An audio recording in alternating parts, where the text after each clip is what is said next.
कृष्णा अवतार। भगवान विष्णु ने श्री कृष्ण के रूप में देवकी और वसुदेव के घर में जन्म लिया था। उनका लालन पालन यशोदा और नंद ने किया था। इस अवतार का विस्तृत वर्णन श्रीमद् भागवत पुराण में मिलता है। कृष्ण हिंदू धर्म में विष्णु के अवतार हैं। हिंदू श्री कृष्ण को ईश्वर मानते हैं और उन पर अपार श्रद्धा रखते हैं।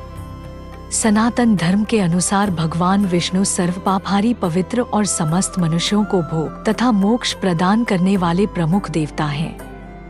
जब जब इस पृथ्वी पर असुर एवं राक्षसों के पापों का आतंक व्याप्त होता है, तब तब भगवान विष्णु किसी न किसी रूप में अवतरित होकर पृथ्वी के भार को कम करते हैं।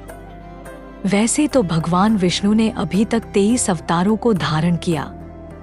इन अवतारों में उनका सबसे महत्वपूर्ण अवतार श्री कृष्ण का ही था।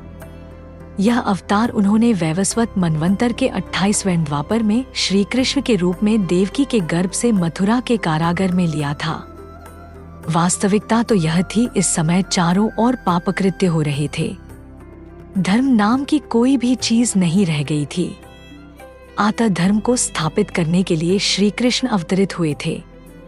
श्री कृष्ण में इतने अमित गुण थे कि वे स्वयं उसे नहीं जानते थे, फिर अन्य की तो बात ही क्या है। समस्त देवताओं में श्री कृष्ण ही ऐसे थे जो इस पृथ्वी पर 16 कलाओं से पूर्ण होकर अवतरित हुए थे। उन्होंने जो भी कार्य किया उसे अपना महत्वपूर्ण कर्म समझा। अपने कार्य की सिद्धि के लिए उन्होंने साम दाम दंड भेद सभी का उपयोग किया, क्योंकि उनके अवतीर्ण होने का मात्र एक उद्देश्य था कि इस पृथ्वी को पापियों से मुक्त किया जाए।